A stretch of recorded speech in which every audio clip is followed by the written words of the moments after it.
Inside the toughest cell block in Houston, USA, a man lies face down on cold concrete, hands zip-tied behind his back, surrounded by 12 guards in riot gear. Blood pools near his temple. The cell door stands open, twisted off one hinge. The entire floor has gone silent. It is 3 in the morning on a Tuesday in March, and this moment will change everything inside the Harris County Jail. Before we dive in, drop a comment and let us know where you're watching from. We'd love to hear from you. If you enjoy true crime stories like this, be sure to like the video, subscribe, turn on the notification bell, and share it with someone who'd love it too. But to understand how a single cell could hold this much power, you have to go back 6 months earlier, to the day a new policy was announced that no one believed would last a week. The Harris County Jail sits in downtown Houston, a sprawling complex of concrete towers that holds more than 9,000 inmates on any given day. It is one of the largest jails in America. Most people stay only weeks or months waiting for trial. But some wings hold a different kind of prisoner. These are the ones the system does not know what to do with yet. The violent. The unpredictable.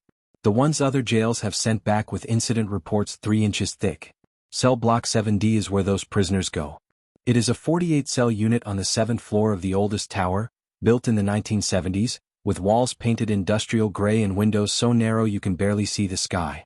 The cells are 8 by 10 feet. 2 men per cell. A steel toilet. A concrete slab for a bed. No privacy. No space to think. The air smells like disinfectant and sweat and something else no one can name. The guards call it the pressure cooker. In August, the jail administration made a decision. They would experiment with a new program in Cellblock 7D. Instead of keeping inmates locked down 23 hours a day, they would allow them 6 hours of communal time in the day room. The idea was to reduce tension. To let people move. To see if violence would actually go down if men were not trapped in tiny boxes with their worst enemy for days on end. The guards laughed when they heard the plan. They knew what would happen. On the first day of the new program, nothing exploded. Inmates shuffled into the day room in orange jumpsuits, blinking under fluorescent lights. They sat at steel tables bolted to the floor. A few played cards. Most just stared. There were no fights. No drama. The day room had one television mounted high on the wall behind a plastic shield. It played the news with no sound. Beneath it, a guard sat in an elevated booth with reinforced glass, watching everything. Before we dive in, drop a comment and let us know where you're watching from. We'd love to hear from you. If you enjoy true crime stories like this, be sure to like the video, subscribe, turn on the notification bell, and share it with someone who'd love it too. By the second week, patterns emerged. Certain men sat in certain corners. A tall man with a scar across his eyebrow always took the table near the back wall. A younger man with a shaved head claimed the seat by the window. A group of 3 sat near the guard booth, never speaking, just watching. The unspoken rules of survival were being drawn in invisible ink. The guards began to relax. Maybe the program would work. Maybe the violence was not inevitable. Then a new inmate arrived. His name was Marcus Tiller, and his file was marked with 3 red flags. Assault on an officer. Destruction of property. History of self-harm. He was 29 years old, 6 feet tall, with a frame that suggested he had once been much larger. His eyes moved constantly, scanning, calculating. He barely spoke during intake. When asked his emergency contact, he said he did not have one. They placed him in cell 7019, with a cellmate named Jerome, a 42-year-old man serving time for parole violation. Jerome had been in the block for 4 months. He kept his head down. He played cards in the day room. He never caused trouble. The guards liked him. Marcus did not sleep the first night. Jerome could hear him breathing in the bunk below, sharp and fast like someone drowning on dry land. At 2 in the morning, Marcus spoke for the first time. How long they keep the lights on? Jerome answered from the top bunk without opening his eyes. All night. Every night. Marcus said nothing else.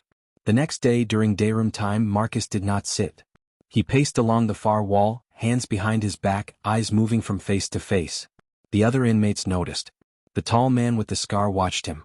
The young man by the window watched him. The 3 men near the guard booth watched him.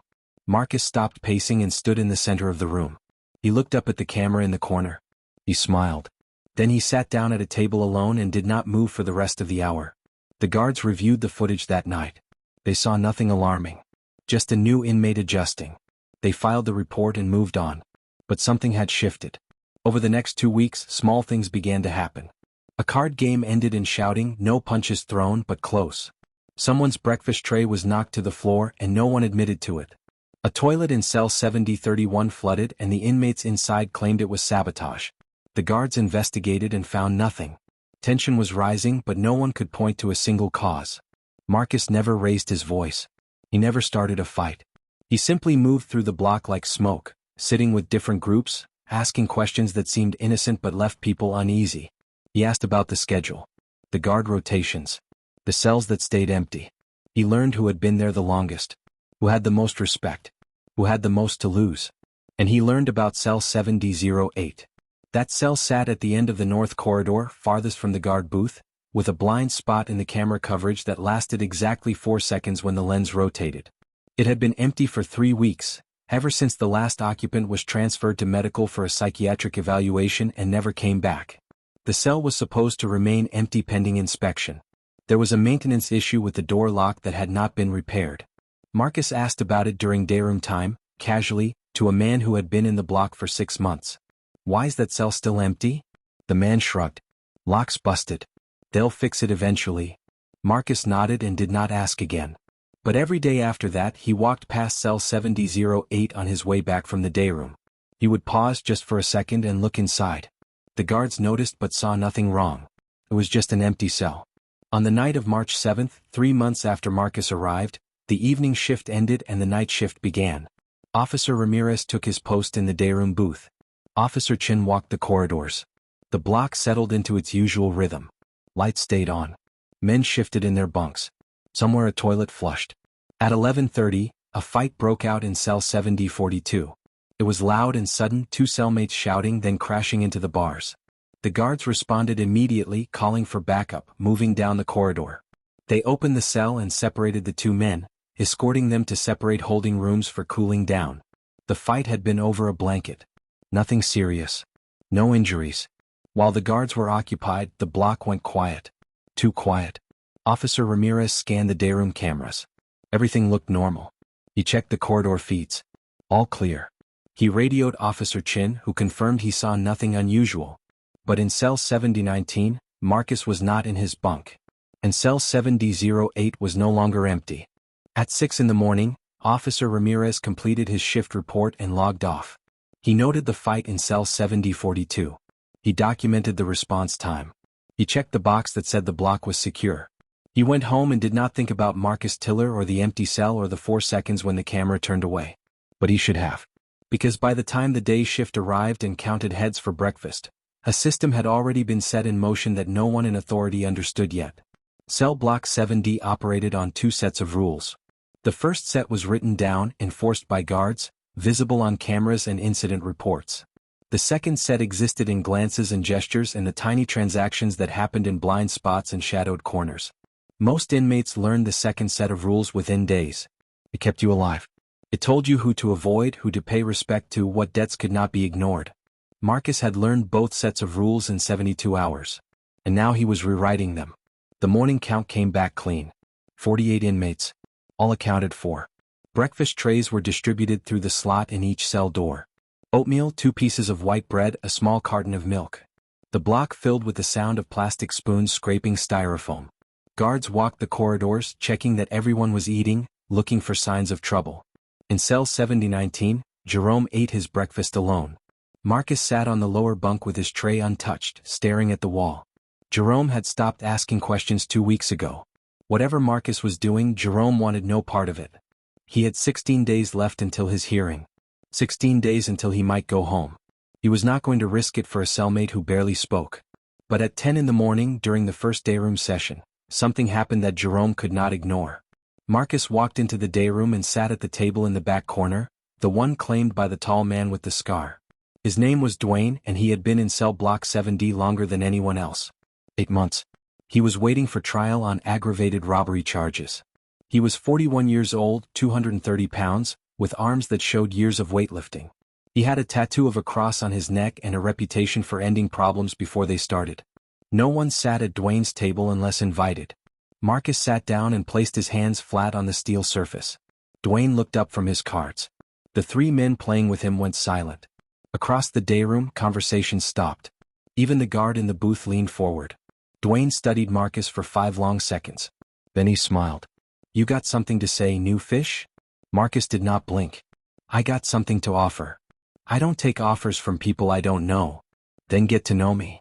The day room held its breath. This was the moment where violence usually started. Where someone made an example. Where the rules were enforced in ways that left marks. But Dwayne did not stand up. He did not signal his friends. Instead, he set down his cards and leaned back. You got 60 seconds. Marcus spoke quietly, so quietly that only Dwayne's table could hear. He spoke for exactly 60 seconds. When he finished, Dwayne's smile was gone. He looked at Marcus like he was seeing something he had not expected. Something that changed the math. Dwayne picked up his cards again. We'll talk later. Marcus stood and walked to a different table. He sat with the young man by the window whose name was Kevin. Kevin was 23 in for parole violation after a drug charge. He had been in the block for 2 months and kept to himself. He read books from the small library cart that came once a week. He did not play cards. He did not make friends. Marcus sat across from him and said, "You still got that lawyer fighting your case?" Kevin looked up, surprised. "How do you know about that?" "I pay attention." "Your lawyer any good?" "She's trying. Appeals take time." Marcus nodded. "What if I told you there's a way to speed things up? Not legal advice. Just information. About how things work in here. About who to talk to." Kevin closed his book slowly. "Why would you help me?" "Because you're going to help me." "With what?" Marcus glanced at the guard booth, then back to Kevin. "I need someone who can read legal documents fast. Someone smart. Someone the guards don't watch too close." Kevin should have said no. He should have walked away. But he had been locked in a cell for 63 days with a man who snored like a chainsaw, and he was tired of waiting for a system that moved like frozen mud. So instead he said, "What kind of documents?" Marcus smiled for the second time since arriving at Cellblock 7D. "The kind that get filed every day and no one reads." Over the next week, the invisible structure of the block began to shift. Marcus spoke to 7 different inmates. He never spoke to the same person twice in one day. He never spoke where cameras could see his lips clearly. He offered each person something different. To Dwayne, he offered information about guard shift changes and when the best time was to move contraband. To Kevin, he offered copies of legal filings from other inmates' cases that might contain useful precedent. To a man named Luis who worked kitchen duty, he offered a system to trade meal portions without getting caught. He asked for small things in return. "Watch this person. Tell me if that guard asks questions. Let me know when the maintenance crew comes to fix the locks." None of it seemed dangerous. None of it seemed connected. But it was. Because Marcus was not building an army. He was building a network of information. He was learning the rhythm of the block the way a safecracker learns the tumblers of a lock. Every routine. Every exception. Every moment of human error. And he was learning about Cell 7D08. The maintenance request for the broken lock had been filed 11 weeks ago. It was still sitting in a queue with 47 other requests. The jail was understaffed. The budget was tight. Non-emergency repairs could wait months. The door to Cell 7D08 could be opened from the outside with a key, but the internal locking mechanism that allowed guards to secure it remotely from the control booth was broken. This meant if someone was inside the cell, they could not be locked in without a guard physically coming to the door. It also meant the cell was never used. It was a dead zone. A place the system had forgotten. Marcus asked Luis, who had been in the block the longest after Dwayne, why the cell stayed empty. Luis shrugged. "They're supposed to fix it. But you know how it is. They'll get to it eventually. Maybe next month. Maybe never." "Anyone ever go in there?" "Why would they? It's just an empty cell." "Guards ever check it?" Luis thought about it. "During count, maybe. But they just look through the window. If it's empty, they move on." Marcus filed that information away. On March 14th, 1 week after the fight in Cell 7D42, a new inmate arrived on the block. His name was Antoine, and he was transferred from another facility after an incident involving a guard and a homemade weapon. He was 34 years old, covered in tattoos that told a story of gang affiliation and prison time stretching back to his teens. The guards placed him in Cell 7D27, with a cellmate who immediately requested a transfer. The request was denied. Antoine did not cause trouble his first day. He sat in the day room and watched. He ate his meals. He followed the rules. But everyone in the block could feel his presence like a storm system moving in. Even Dwayne gave him space. On Antoine's second day, Marcus approached him during dayroom time. This was a risk. Antoine was not someone you approached casually. He had a reputation that crossed state lines. He had connections to organizations that controlled entire wings of other prisons. He was not someone who took orders or made deals with strangers. But Marcus sat down at his table anyway. Antoine looked at him with eyes that had seen things most people only have nightmares about. Do I know you? No. Then why are you sitting here? Because I know something you need to know. Antoine's expression did not change. And what's that? Marcus leaned in slightly, his voice barely above a whisper. The guards are going to search your cell tomorrow morning. They got a tip about a weapon. Antoine's jaw tightened. Who told you that? Does it matter? What matters is you have 12 hours to move whatever you need to move. Why would you tell me this? Because tomorrow you're going to owe me. And when I ask for something, you're going to remember this conversation. For 3 full seconds, Antoine stared at Marcus like he was deciding whether to crush his throat or listen. Then he stood up and walked away without another word. The next morning, guards conducted a surprise search of cell 7D27. They found nothing. Antoine's cellmate was moved to a different block later that day for unrelated reasons, and Antoine was given the cell to himself, which almost never happened in an overcrowded jail. That afternoon, during dayroom time, Antoine sat at a table alone. Marcus walked past and Antoine caught his arm. What do you want? Marcus looked down at the hand on his arm, then at Antoine's face. Right now? Nothing. But I'll let you know. Antoine released him. The network was growing. By the end of March, Marcus had connections to 12 inmates across Cellblock 7D. Not friendships. Not alliances. Just threads of debt and obligation and shared interest. He knew which guards were lazy. Which ones were thorough. Which ones could be distracted. He knew the timing of every shift change, every meal delivery, every count. He knew that on Tuesday and Thursday nights, there was a 15-minute window between when the evening count ended and when the night patrol began where the North Corridor was effectively unwatched. And he knew that cell 7008 was still empty, still forgotten, still unlocked. What he was building toward no one understood yet. Not the guards. Not the inmates. Not even Jerome, who slept 3 feet below him every night and had stopped trying to figure out what Marcus was thinking. But on the last day of March, something happened that made the guards pay attention. During the afternoon dayroom session, a fight broke out between 2 inmates who had never had problems before. It was sudden and vicious, involving a torn book and accusations of disrespect that made no sense to anyone watching. The guards responded, breaking it up, escorting both men to isolation. The fight lasted 90 seconds. During those 90 seconds, the guard in the booth was focused entirely on the altercation. During those 90 seconds, Marcus walked past cell 7008 and the camera rotated away for exactly 4 seconds. When the camera turned back, Marcus was gone from the corridor. He was back in the dayroom, sitting at a table, playing cards with Kevin like nothing had happened. The guards reviewed the footage later, looking for what caused the fight. They saw nothing unusual. Just another flare-up of tension in an overcrowded block. They filed the report and added both inmates' names to the watch list. They did not notice that for exactly 4 seconds, the corridor outside cell 7008 had been empty on the camera.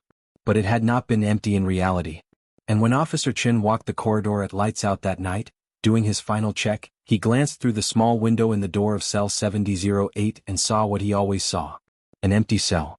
He moved on. He did not open the door. He did not step inside. He did not look under the concrete bed slab or behind the steel toilet. If he had, he would have found a small bundle wrapped in a torn piece of bedsheet. Inside the bundle was a collection of items that should not have existed in cell block 7D. A screwdriver stolen from a maintenance cart 2 weeks ago. 3 pencils sharpened to points.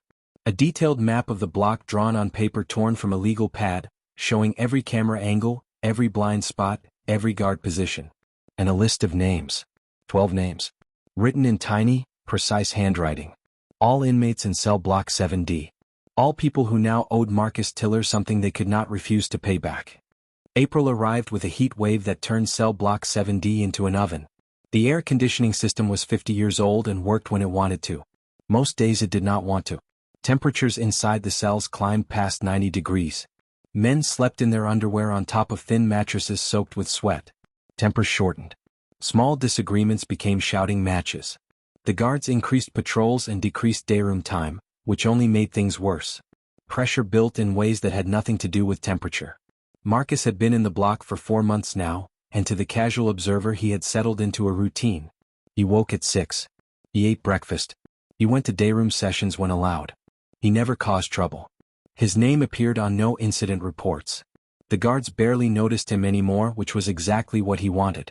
But beneath the surface, the network he had built was expanding in ways that would soon become impossible to hide. On April 3rd, a new policy was announced. Due to budget cuts, the jail was eliminating one of the evening shifts. This meant that between 9 at night and midnight, only 2 guards would be assigned to cell block 7D instead of 3. 1 guard in the dayroom booth monitoring cameras. 1 guard walking patrols.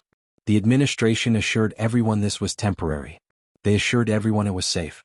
The guards knew better, but they had no choice. Overtime was not approved. Staff could not be pulled from other blocks. The policy went into effect immediately. Marcus learned about this from Luis, who heard it from a guard he was friendly with. Luis mentioned it casually during a card game, not thinking it mattered. But Marcus went still when he heard it. He asked 3 questions. What time exactly did the shift change happen? Which guards were assigned to the new rotation? How long was the policy supposed to last? Luis answered all 3 questions. He did not ask why Marcus wanted to know. That night, Marcus lay in his bunk and stared at the ceiling while Jerome snored above him. He ran calculations in his head. Timing, distance, risk. The variables were lining up in a way that happened maybe once in 100 years inside a place like this. A broken lock. An unwatched cell. A reduced guard presence. A network of people who owed him favors. And one more element he had been working on for 6 weeks that no one knew about yet. The ventilation system. Cell block 7D was old enough that it still used a central air shaft running vertically through the building with horizontal ducts branching to each cell. Modern facilities used individual climate control units that could not be accessed by inmates. But in 7D, each cell had a metal grate covering a duct opening about 12 inches square. The grates were bolted down with security screws that required a special tool to remove. Marcus had acquired that tool 3 weeks ago from the maintenance bundle hidden in cell 7D08. He had used it exactly once, late at night when Jerome was in the bathroom during a shift change. He had removed the grate in their cell, examined the duct behind it, measured the opening and replaced the grate in under 4 minutes. The duct was accessible. Barely. A small person could fit through if they did not mind tight spaces and darkness and the very real possibility of getting stuck and dying slowly in a metal tomb. Marcus was not planning to crawl through it himself. He was planning something else entirely. On April 7th, during the morning dayroom session, Marcus sat with Kevin and handed him a piece of paper folded into a tiny square. Kevin palmed it smoothly, a move he had practiced for 3 weeks. He did not read it until he was back in his cell. The note contained 3 sentences written in Marcus's precise handwriting. You need to file a grievance about the heat. Make it detailed. Include medical concerns.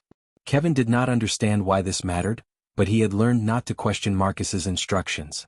That afternoon he filled out a formal grievance form requesting a medical evaluation due to heat-related symptoms. He listed headaches, dizziness and chest pain. He cited prisoner rights regulations he had researched in the law library during his weekly access period. He submitted the form to the guard station. The grievance was filed and forgotten, one of dozens submitted every week. But it created a paper trail that would become important later. 2 days after Kevin filed his grievance, an inmate named Raymond collapsed during dayroom time. He fell face-first onto the concrete floor, unconscious before he hit the ground. The guards responded immediately, calling for medical staff, clearing the dayroom. Raymond was carried out on a stretcher. The block went into lockdown for 4 hours while an investigation was conducted. Raymond had heat stroke. He was transferred to the medical wing and placed on 4 fluids. He recovered fully within 2 days. But the incident triggered a review of conditions in cell block 7D. Inspectors came through. They measured temperatures. They tested the air conditioning system. They interviewed inmates about their conditions. Kevin's grievance was pulled from the file and included in the review documentation. The inspectors concluded that while conditions were uncomfortable, they did not violate minimum standards. They recommended the air conditioning be repaired but acknowledged that funding was not currently available. They closed the investigation. Marcus read the report during his law library session. He had requested access to public records related to the block, citing his right to understand his living conditions. The guards had approved the request without question. He was a model inmate. He caused no trouble. He sat in the small library room and read every word of the inspection report. Then he read Kevin's grievance. Then he read the medical report on Raymond. He was looking for something specific, and he found it on page 7 of the inspection report. A single sentence that most people would skip over. Ventilation grates in cells 7D08 through 7D15 show signs of corrosion and should be replaced during the next scheduled maintenance cycle. Marcus memorized the sentence. Then he returned the documents and went back to his cell. That night he told Jerome he needed the cell to himself for 10 minutes. Jerome had learned not to argue. He claimed he needed to use the bathroom and stood in the corridor talking to another inmate, creating an excuse to be away. Marcus removed the ventilation grate in their cell. He reached into the duct and pulled out a small bundle he had hidden there 2 weeks ago. Inside was a length of torn bedsheet braided into a rope, a piece of broken mirror no bigger than a credit card, and the list of 12 names he had compiled. He studied the list. Then he made a decision. He added a 13th name. Raymond. The man who had collapsed from heat stroke had given Marcus exactly what he needed without knowing it. He had created a documented medical emergency that justified Marcus's next move. Because Marcus was not trying to escape cell block 7D. He was not trying to hurt anyone. He was not building toward a riot or a hostage situation or any of the things the guards were trained to watch for. He was doing something much simpler and much more dangerous. He was creating a hole in the system's awareness. A blind spot. A moment when the rules that governed every minute of every day would temporarily stop applying to a specific location. And that location was cell 7D08. On April 15th, Marcus approached Antoine during dayroom time. They had not spoken since the conversation about the cell search weeks ago. Antoine had kept his distance, watching Marcus from across the room, evaluating him the way a predator evaluates something it does not understand yet. Marcus sat down across from him and placed both hands on the table, the gesture he had used with Dwayne months ago. Antoine looked at the hands, then at Marcus's face. "I need something," Marcus said. "Everyone needs something. This is specific. And it has to happen exactly when I say." Antoine leaned back. "You've got 10 seconds to make this interesting. 2 weeks from now, on the 29th, during evening dayroom time, I need you to start a fight with Dwayne. Not a real fight. Just enough to get the guard's attention for 90 seconds. Can you do that without getting anyone hurt?" Antoine's eyes narrowed. "Why would I do that? Because the favor I did for you about the cell search? That was an investment. This is me calling it in. And if you do this, we're even. You owe me nothing after. And if I say no?" Marcus met his eyes without blinking. "Then you owe me for the rest of your time in here. And eventually I'll ask for something you can't say no to. Your choice." The dayroom noise continued around them. Cards being shuffled. Conversations in Spanish and English. The television playing news footage no one watched. But at their table, the silence stretched like piano wire. Finally, Antoine nodded once. 90 seconds. No one gets hurt. We're even after. Marcus stood and walked away. 3 tables over, Dwayne had been watching the entire conversation. He caught Marcus's eye as he passed. Marcus gave him the smallest nod. Dwayne would be told what was happening before it happened. He would play his part. Because Dwayne owed Marcus 3 favors now, and he was a man who paid his debts. The pieces were moving into position. Over the next 2 weeks, Marcus made his final preparations. He spoke to Kevin about legal procedures and timestamps. He spoke to Luis about meal schedules and guard preferences. He spoke to 4 other inmates whose names were on his list, giving each of them small tasks that seemed unrelated to anything important. He visited cell 7D08 twice more during carefully orchestrated distractions. Each time he added something to the bundle hidden beneath the bed slab. A few more torn sheets braided into rope. A piece of metal filed sharp on one edge. A small jar of petroleum jelly stolen from the medical cart. None of these items were weapons in the traditional sense. They would not be used to hurt anyone. But together they formed a toolkit for something the guards had never imagined an inmate attempting in cell block 7D. On April 27th, 2 days before the planned event, a new memo came down from administration. Due to continued budget issues, the evening shift reduction that was supposed to be temporary was now permanent. Cell block 7D would have only 2 guards from 9 at night until 6 in the morning indefinitely. The guards protested. They filed safety complaints. They warned that something would eventually happen with reduced coverage. But budget decisions were not made by people who worked in the blocks. They were made in offices downtown by people who looked at numbers on spreadsheets and never smelled the particular combination of sweat and desperation that filled the air on the 7th floor. The policy stood. Marcus heard about the permanent shift change from Luis. He showed no reaction. But that night, lying in his bunk, he allowed himself a small smile in the darkness. Every variable was aligning. The broken lock. The unwatched cell. The reduced guard presence. the network of obligated inmates, the ventilation system, the documented history of heat emergencies, and one final element that would tie it all together. On April 28, the day before everything was scheduled to happen, Marcus requested a meeting with the block supervisor. He submitted a formal request form citing concerns about his safety. The form was approved, as all such forms had to be, and he was scheduled for a 10-minute meeting the following afternoon at 3 o'clock. The meeting would take place in a small interview room on the 7th floor, just down the corridor from cell block 7D. The meeting would happen exactly 1 hour before the evening dayroom session. The timing was not accidental.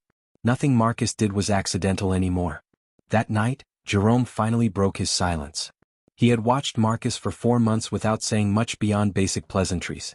But lying in the dark, listening to the sounds of the block settling into its fitful sleep, he spoke from the top bunk. "Whatever you're doing, it's going to blow up." Marcus did not pretend not to understand. "Maybe. You're going to get people hurt." "No one's getting hurt." "Then what's the point?" Marcus was quiet for a long moment. When he spoke, his voice was so low Jerome barely heard it. "The point is proving something can be done that they think is impossible. That's all. Just proof." "Proof of what?" But Marcus did not answer. And after a while Jerome stopped asking. Tomorrow was April 29th. Tomorrow at 3 o'clock, Marcus would sit in an interview room and express concerns about his safety to a supervisor who would listen politely and file a report that would change nothing. And tomorrow at 4:15, during evening dayroom time, Antoine and Dwayne would stage a fight that would last exactly 90 seconds. And during those 90 seconds, Cell 7008 would become something it had never been before. A ghost. A place that existed but was not watched. A hole in the fabric of institutional control. And through that hole, Marcus would prove that even in the toughest cell block in Houston, the system was never as secure as it believed. April 29th arrived like any other day in cell block 7D. Breakfast trays appeared through door slots at 6 in the morning. The count was conducted at 6:30. Men shuffled to the showers in groups of 8, monitored by guards who looked tired before their shifts even really began. The heat was already building, even though the sun had barely cleared the Houston skyline visible through the narrow windows. Marcus ate his breakfast slowly. Oatmeal. 2 pieces of white bread.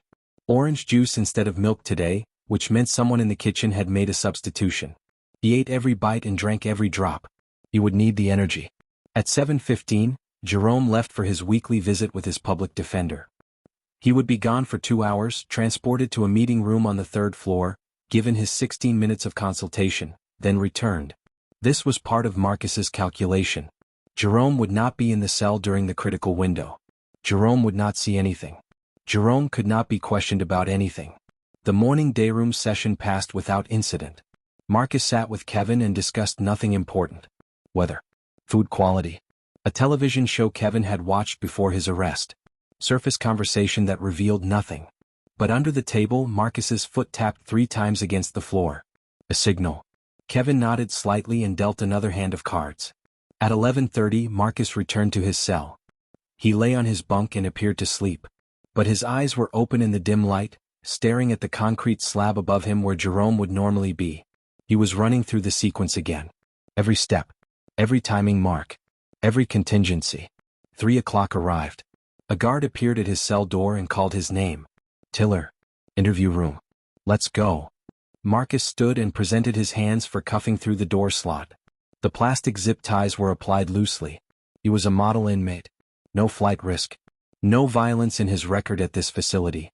The guard walked him down the corridor, through 2 security doors, into a small interview room with a steel table and 2 chairs bolted to the floor. The block supervisor was a woman named Mrs. Chin, no relation to Officer Chin who worked nights.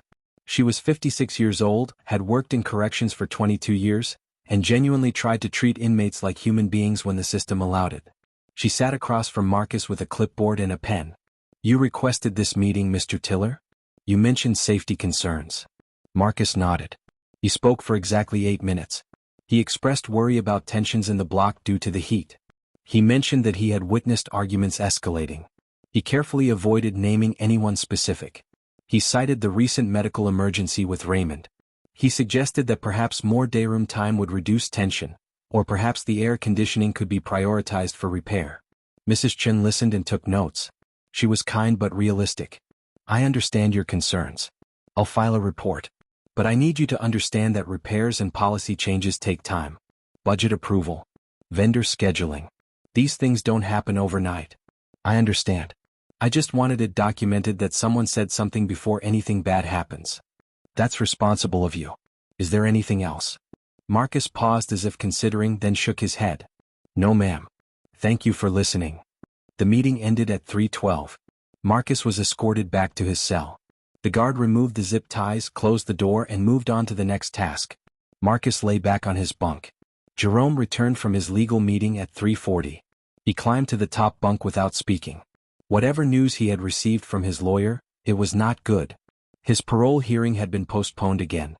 Another 2 weeks. He curled on his side facing the wall. Marcus counted the minutes. At 4 o'clock, the announcement came over the intercom. Cellblock 7D, evening dayroom session begins in 15 minutes. Form up at your doors.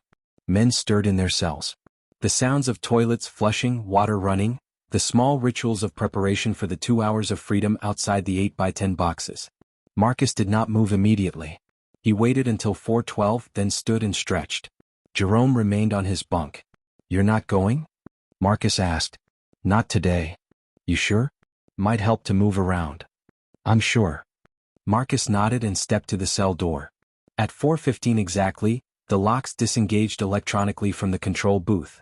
Cell doors opened in sequence, north corridor first, then south. 43 inmates filed out.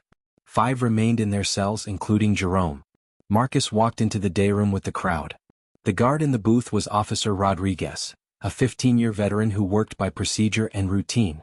He watched the inmates file in, counting heads, checking for obvious contraband or weapons. Everyone cleared. The dayroom session officially began. Marcus sat at a table near the center of the room. Kevin sat 3 tables away. Dwayne sat at his usual spot in the back corner. Antoine sat alone by the window, reading a magazine someone had left behind. The television played a basketball game with no sound.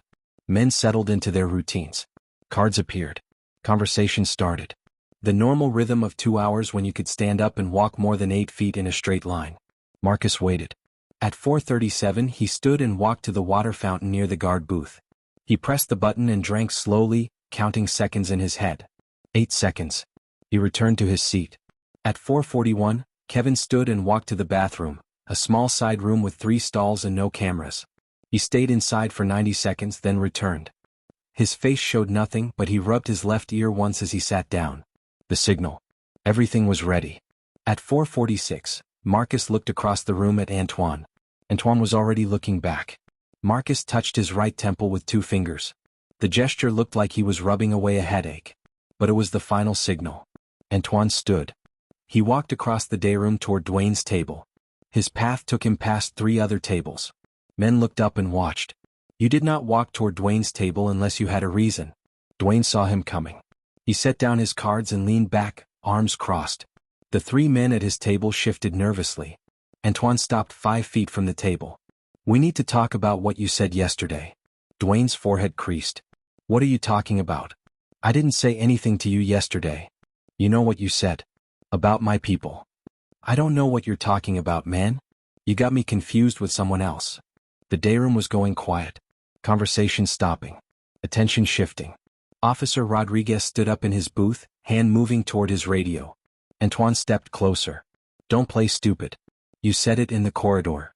Dwayne stood up slowly, his full height and weight suddenly apparent. I think you need to walk away before this becomes a problem. It's already a problem. Antoine shoved Dwayne's shoulder. That was the trigger. Dwayne shoved back harder. Antoine stumbled and caught himself. He came back swinging, but his punches were wild, clearly not meant to connect solidly. Dwayne blocked and pushed him away. They grappled, moving in a circle, more wrestling than fighting. Loud but not dangerous. Officer Rodriguez hit his radio. We got a fight in the dayroom. Need backup now. The second guard, Officer Williams, was in the south corridor. He came running. Both guards converged on the fight, shouting orders. Other inmates backed away, creating space. The standard procedure was to isolate the fighters, call for additional support, restore order. The entire dayroom's attention was focused on Antoine and Dwayne and the 2 guards trying to separate them, which meant no one was watching Marcus. He stood calmly and walked toward the bathroom side room. His movement was casual, unhurried. Just another inmate needing to use the toilet during the commotion. He pushed through the door and it swung shut behind him. The bathroom had 3 stalls and one small window too narrow for a person to fit through. But it also had a ventilation grate in the ceiling, identical to the ones in the cells. Marcus stepped into the far stall and closed the door. He stood on the toilet and reached up. The grate lifted away easily. Kevin had loosened it 90 seconds ago during his bathroom visit, leaving it balanced in place but unsecured. Marcus pulled himself up into the duct. It was tight and dark and the metal was warm from the day's heat. He oriented himself quickly. The duct ran horizontally for about 15 feet, then connected to the vertical main shaft. He could not go that way. Too exposed. But there was a branch duct that led toward the north corridor. Toward cell 7D08. He crawled forward in the darkness, moving as quickly as the confined space allowed. His shoulders scraped metal. His breathing echoed. He counted distance by memory. 12 feet. 15 feet. The branch junction appeared ahead, a slightly wider space where ducts intersected. He turned right into the branch. Darker here. Narrower. He had to pull himself forward with his elbows, legs pushing behind. 20 feet. 25. He was directly above the north corridor now. Above the cells. He found the grate he was looking for by the light seeping through. The one in cell 7D08. In the day room, Antoine and Dwayne had been separated. Both were zip-tied and being escorted out. The fight had lasted exactly 85 seconds. Officer Rodriguez returned to his booth, breathing hard, checking his watch to document the exact time for his report. Officer Williams walked the day room, telling everyone to sit down and settle. The normal order was being restored. In cell 7D08, the grate lifted from below. Marcus had removed it 3 days ago during a different distraction and left it balanced in place, held only by gravity. Now it moved aside and he lowered himself through the opening, dropping the last 4 feet to the cell floor. He was inside cell 7D08. The door was closed but not locked because the electronic lock was broken. The camera in the corridor was currently rotated toward the south end of the hallway, facing away. It would turn back in 90 seconds. Marcus moved to the concrete bed slab and reached underneath. The bundle was still there, untouched. He pulled it out and unwrapped it quickly. The braided rope. The sharpened metal. The jar of petroleum jelly. The map.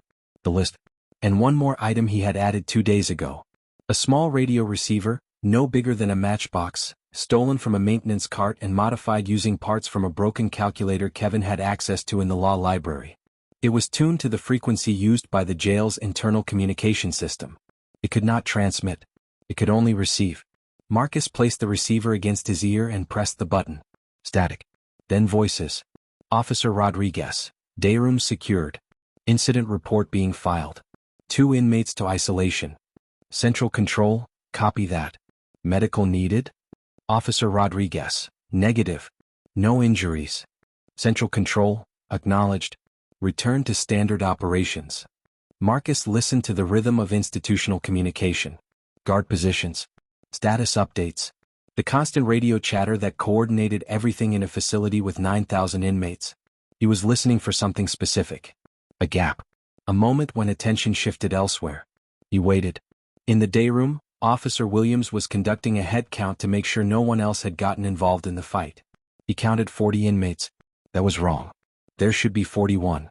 Antoine and Dwayne were removed, which meant 41 minus 2 was 39. He counted again. 40. He recounted a third time more carefully. 40.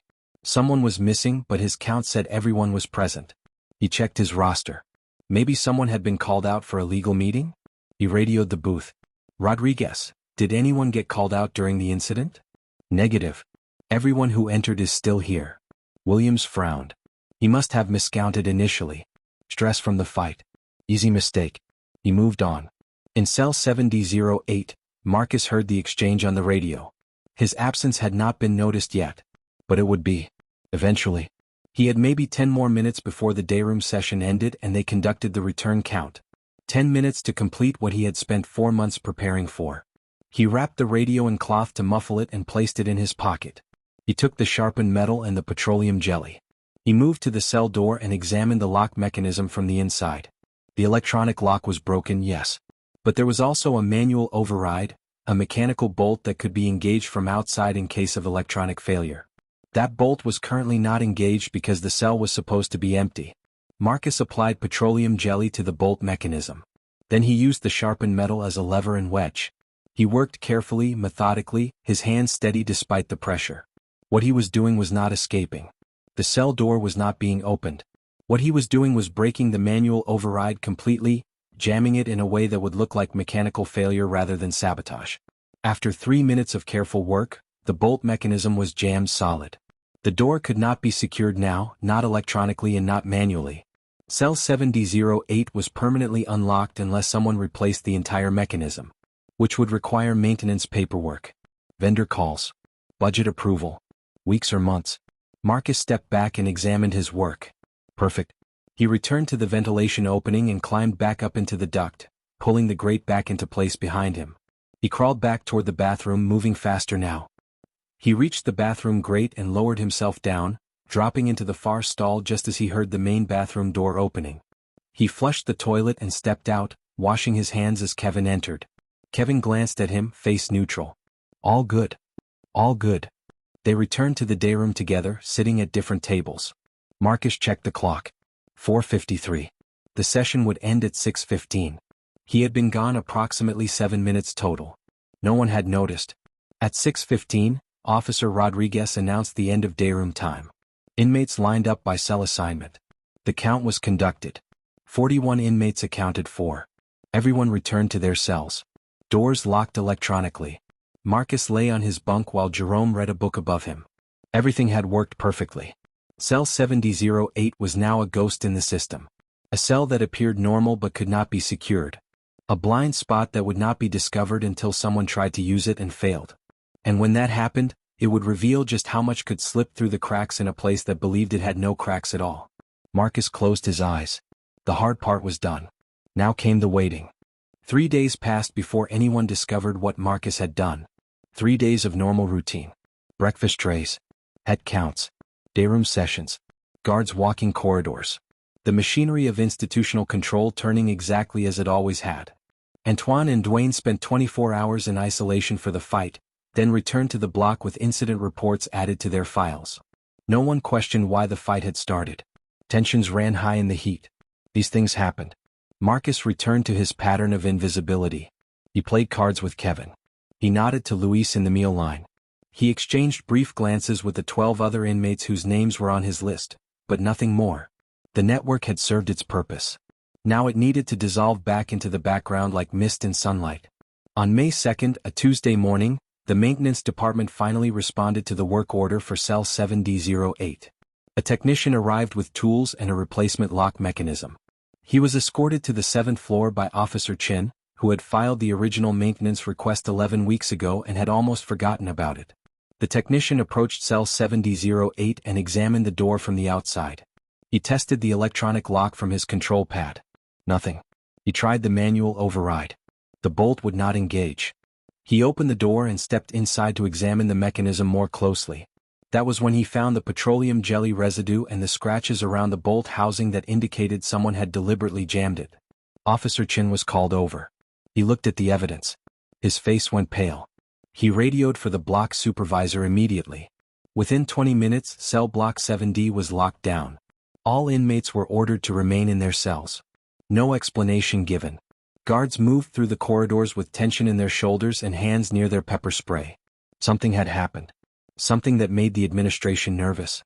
Mrs. Chin arrived and examined Cell 7D08 personally. She looked at the jammed lock. She looked at the ventilation grate and noticed the screws were loose. She ordered it removed. Inside the duct, she found nothing. Whatever had been there was gone now. But the evidence of access was clear. She called for a full investigation. Over the next 6 hours, every cell in Block 7D was searched. Guards went through belongings, mattresses, ventilation ducts. They were looking for contraband, for evidence, for anything that explained how someone had accessed Cell 7D08 and sabotaged the lock without being noticed. They found nothing. No weapons. No drugs. No tools. Marcus had removed everything from the hidden bundle 3 days ago and disposed of it piece by piece in ways that left no trace. The braided rope had been unwoven and flushed down toilets in small sections. The sharpened metal had been dulled on concrete and returned to a maintenance cart during a carefully timed moment. The radio receiver had been disassembled and its parts scattered across multiple trash collections. The only physical evidence was the sabotaged lock itself and the marks that proved it had been intentional. But there were no suspects. No one had been seen near cell 7D08. The camera footage was reviewed frame by frame. Nothing. The logs of cell assignments showed the cell had been empty for months. The maintenance records showed no authorized access. It was a ghost crime. Evidence without a perpetrator. The administration brought in investigators from downtown. They interviewed guards. They interviewed inmates. Everyone claimed to know nothing. Even under pressure, even with the implicit threat of consequences, the wall of silence held. Because the 12 inmates on Marcus's list understood one thing perfectly. If they revealed what they knew, they would be admitting they were part of it. And no one wanted to admit that. Marcus was interviewed like everyone else. He sat across from an investigator in the same interview room where he had met with Mrs. Chin days earlier. The investigator was a man in his 50s with gray hair and tired eyes who had seen every game inmates played. "Mr. Tiller, do you know anything about the damage to cell 7D08? "No, sir." "You've been in this block for 5 months. You've never noticed anything unusual about that cell?" "It's been empty the whole time I've been here. I never paid attention to it." "You've never been inside it?" "No, sir. Why would I? I've got my own cell." The investigator studied him for a long moment. Marcus met his eyes with the blank, patient expression of someone who had nothing to hide and nothing to prove. "If you hear anything, if anyone talks about this, you need to report it immediately. Sabotage of security systems is a serious crime. Federal charges. Years added to sentences." "I understand, sir. If I hear anything, I'll let you know." The interview ended. Marcus returned to his cell. The investigation continued for another week. More interviews. More searches. More review of procedures and protocols. But eventually the investigators had to admit they had reached a dead end. Someone had sabotaged cell 7D08, but they could not prove who or how or even exactly when it had happened. The cell door was repaired with a new lock mechanism. Additional security cameras were installed in the north corridor. Guard procedures were updated to include more frequent physical checks of empty cells. The incident was documented in reports that would be filed away and eventually forgotten. But the jail administration knew something important had been revealed. They had believed cell block 7D was secure. They had believed every camera covered every angle. They had believed the procedures and protocols they had built over decades made the facility impenetrable to manipulation. Marcus had proven they were wrong. He had not escaped. He had not hurt anyone. He had not smuggled contraband or started a riot or done any of the things the system was designed to prevent. He had simply demonstrated that even in the toughest cell block in Houston, there were still cracks. Still blind spots. Still moments when the machinery of control was not as perfect as it appeared. And that knowledge would keep administrators awake at night for months. On May 15th, Jerome's parole hearing finally happened. He was called out early in the morning, transported downtown, given his 15 minutes before the board. When he returned to cell block 7D 6 hours later, he was smiling for the first time in weeks. He had been approved. 2 weeks and he would be released. That night, lying in his bunk, Jerome spoke to Marcus in the darkness. "I know you did something. I don't know what and I don't want to know. But I know you did something that's got everyone running scared." Marcus said nothing. "Why?" Jerome asked. "What was the point? You didn't escape. You didn't get anything out of it. You just proved you could mess with their heads." Marcus was quiet for a long time. Then he spoke, his voice barely above a whisper. "The point is that they think they've got everything figured out. They think the system can't be beaten.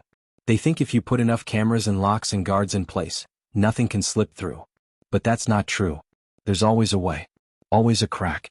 And once you know where that crack is, you've got power they can't take away. Power to do what? Whatever needs doing when the time comes." Jerome thought about that. "You planning something else?" "No. This was it. This was just proof of concept." "For who?" Marcus smiled in the darkness. "For everyone who thinks they're trapped. For everyone who thinks the walls are absolute. They're not. That's all I wanted to prove." 2 weeks later, Jerome walked out of cell block 7D with his belongings in a clear plastic bag. He shook hands with the guards who had treated him decently. He nodded to the inmates he had gotten to know. He stopped at Marcus's cell on his way out. "Good luck with whatever you do next." Marcus was sitting on his bunk, reading a book from the library cart. He looked up and nodded once. "Stay out of trouble out there." Jerome laughed. "That's the plan." And then he was gone, escorted through the security doors, processed out, released into Houston's sunshine and freedom. Marcus got a new cellmate 2 days later. A young kid 20 years old, terrified and trying to hide it. His name was David, and this was his first time in a facility this serious. Marcus helped him understand the routines. Showed him how to stay invisible. Taught him the second set of rules that would keep him alive. Summer came to Houston and the heat in Cellblock 7D became nearly unbearable. The air conditioning was finally repaired in June, 3 months after the inspection report recommended it. Temperatures dropped to merely uncomfortable instead of dangerous. Tempers cooled slightly. The tension that had defined the spring months eased just enough that the guards stopped expecting violence around every corner. Marcus continued his routine. Breakfast, day room, library time once a week. He filed no more grievances. He requested no more meetings. He became what he had always appeared to be, a quiet inmate doing his time, causing no trouble, waiting for his case to move through the legal system. But everyone in Cellblock 7D who had been there during April and May knew the truth. They knew that for 90 seconds on April 29th, someone had disappeared from the day room and reappeared without being noticed. They knew that Cell 7008 had been accessed and sabotaged. They knew that the investigation had found nothing because someone had been smart enough to leave no trail. And they knew who that someone was, even if they would never say it out loud. Marcus Tiller had done what the system believed was impossible. He had found the crack. He had exploited it perfectly. And he had walked away clean. The story spread through the jail in whispers. It moved from block to block, floor to floor, carried by inmates being transferred or guards sharing coffee in break rooms. Details changed in the telling. Some versions claimed Marcus had escaped for hours and returned. Others said he had accessed areas of the jail that were supposed to be impossible to reach. None of the stories were quite accurate, but all of them contained the essential truth. Someone had beaten the system without breaking it. Someone had proven that institutional control was not absolute. Someone had shown that even the toughest cell block in Houston had vulnerabilities that careful planning could expose. And in a place where power was measured in tiny increments of freedom and control, that knowledge was worth more than contraband or money or protection. It was proof that the walls were not absolute. That the cameras did not see everything. That the locks could be circumvented. That if you were patient enough, smart enough, careful enough, you could move through the cracks and leave no trace. Marcus never spoke about what he had done. When inmates approached him with questions or propositions or requests to teach them his methods, he gave them the same blank stare he had given the investigators. I don't know what you're talking about. I do my time and stay out of trouble. But late at night, lying in his bunk listening to David breathe in the rhythm of uneasy sleep above him, Marcus allowed himself to feel something close to satisfaction. He had not escaped Cell Block 7D. He was still here, still bound by walls and bars in the daily count. But he had proven something that mattered more than freedom. He had proven that the system was not infallible. That careful observation and patience could reveal weaknesses no one else saw. That a single person with enough determination could create a moment of invisibility in a place designed to watch everything. And that knowledge would stay with everyone who heard the story, planting a seed of possibility in minds that had learned to accept impossibility as permanent. The toughest cell block in Houston remained as tough as ever. The guards still walked their patrols. The cameras still recorded everything. The count still happened on schedule. But something had shifted in ways the administration could not quite define or correct. A ghost had moved through their perfect system and left no footprints. And ghosts, once proven real, are impossible to forget. Epilogue. Marcus Tiller remained in Cell Block 7D for another 8 months before his case finally went to trial. He was convicted on reduced charges and transferred to a state facility to serve his remaining sentence. He became one more number in the system, no different from thousands of others moving through the machinery of justice. But in Cell Block 7D his name became something else. It became a story that got told to new inmates. A legend about the man who found the cracks in the toughest cell block in Houston and walked through them without leaving a trace. And in a place where hope was a commodity more valuable than anything else, that story mattered. Because it proved that even in the most controlled environment, even under constant surveillance, even when the system seemed absolute and unbreakable, there were still moments when a person could become invisible. Still cracks where light could get through. Still possibilities that existed if you were patient enough to find them. The walls of Cell Block 7D still stand today, holding new inmates serving their time, waiting for their cases to move forward. The cameras still watch. The guards still patrol. The system still operates exactly as it was designed to. But everyone who passes through those doors now carries the knowledge that someone once proved the system was not perfect. And that knowledge changes everything. The stories you've just heard are drawn from real experiences, real facilities, and the real challenges faced by people living inside America's toughest correctional institutions. The Harris County Jail in Houston continues to house thousands of inmates, working within a system that struggles daily with overcrowding, understaffing, and the complex human dynamics that come with confinement. If this story opened your eyes to the reality inside these walls, there are dozens more waiting to be told. Stories of survival, of systems tested to their limits, of ordinary people navigating extraordinary circumstances. The truth is always more complex and more human than we imagine from the outside. So if you found this documentary compelling, if it made you think differently about what happens behind those concrete walls and razor wire fences, do us a favor. Hit that like button. Subscribe to the channel and turn on notifications so you never miss the next investigation.